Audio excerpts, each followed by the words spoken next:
Radhika recording studio Saharsa.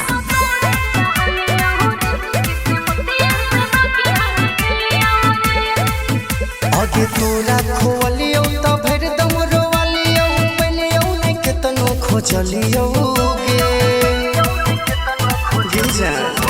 आगे तोरा खोलियो त भर दम रोवालियो पलियो ने केतनो खोजलियो गे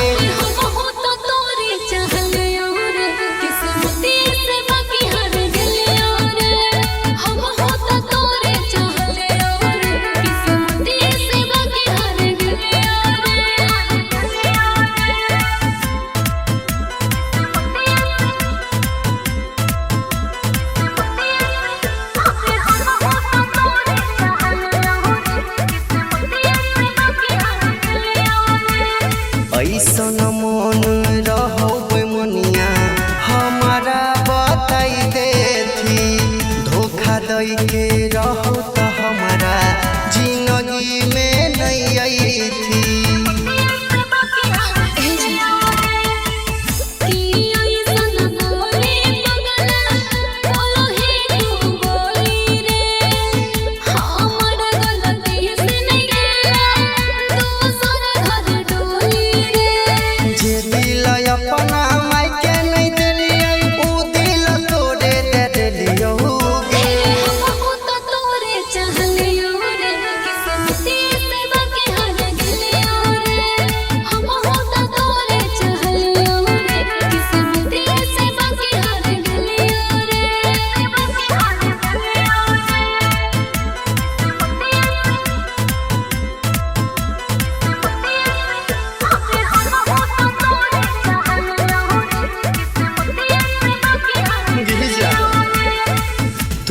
कह तोरा बिना जिंदगी के न जियल जैतै गे मरिए नु जहिबै जब याद तोहर अइतै गे।